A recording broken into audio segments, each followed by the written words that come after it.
When Raven Saunders steps into the ring, there's no messing around. She's called the Hulk for a reason. The Hulk is one of those people, it's like, you know, you don't mess with the Hulk. People know off rip, if you see the Hulk, you're going the opposite way. Her persona on display at the track and field Olympic trials. Saunders threw her first personal best in 4 years, 19.96 meters. A second place finish good enough to qualify her for Team USA. It's more motivation. You know, as athletes, we always look to be number one. We always look to be the best. It's nice to know that I have it in the tank, but the end goal is winning an Olympic gold medal. So first goal is to make the team, which I got that done. Now we got to do something with it. Ah, come on, man! Saunders is big on self-motivation. I'm hyping myself up and reassuring myself that I can get it done, telling myself that you can't take this moment or this one throw for granted. Ah! There we go. Come on! Because this may be all that you have.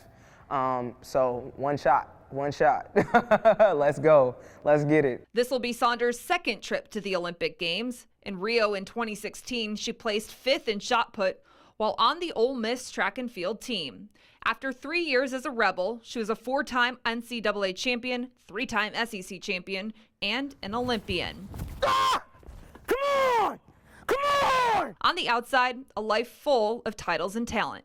But on the inside, she felt empty. I was young, I was black, and I was gay. Just moved to Mississippi. There was a lot of, you know, stigma and things like that around certain stuff. I really felt like, you know, there was no outlet for me. Track was like an outlet, but it was only so much, especially mentally when you're going home and having to deal with it.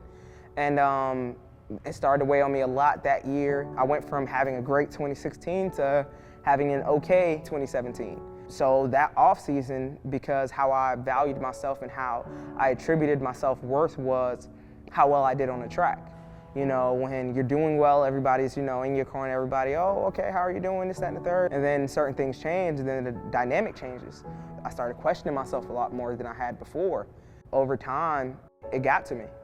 In that beginning of 2018, of what was my senior year, yeah, I was ready to take my life. What stopped you? Texting my therapist is what saved my life. Literally texting her because I felt like she was the only person that I feel like understood me.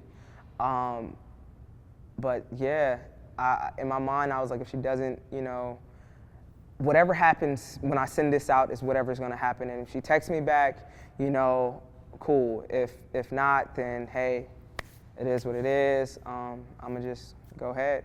But thankfully, you know, she did. Saunders checked into a facility in Memphis that day in 2018.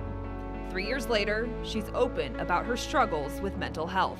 I'd seen similar stories or certain things that I knew of other athletes who were struggling, and I was like, I know I can't be the only one going through this. I'm like, there's no way possible that I'm the only one going through this.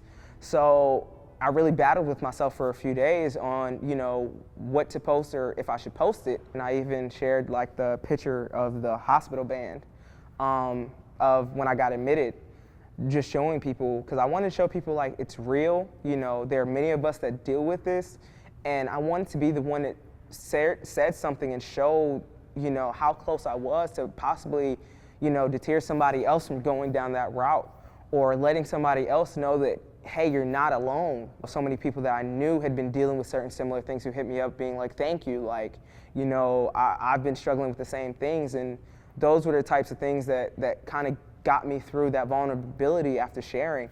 The people saying, thank you, you helped, or thank you for sharing your story. For me, it literally like made me tear up, because it's like, you know, this is why I do this, because there's so many people like that aren't even athletes who are affected by it, and it affects more people than we know. I remember seeing the tears on my mom's face when she came and saw me after she had found out, you know, what was going to happen, and just the amount of love and support and things like that. And my goal is just to save as many lives as possible. No longer does Saunders value her worth based off of how far she throws or how high she places. She knows she's great, she knows she's a champion, and she doesn't need a medal to prove it. A medal for me, it really reflects nothing, because I feel like with or without it, I'm good. For me, it's just gonna be like the icing on the cake. Everything that I've done, it's like, okay, it paid off, but I've learned to not measure my self-worth and my self-value based upon, materialistic things. But a medal, I feel like for other people that look up to me will see, oh my God, like it's like, the grand finale to a great story, which on that side it would be nice. And I mean, I'm not saying I don't want a medal, because I do want a medal. But yeah, it's one of those.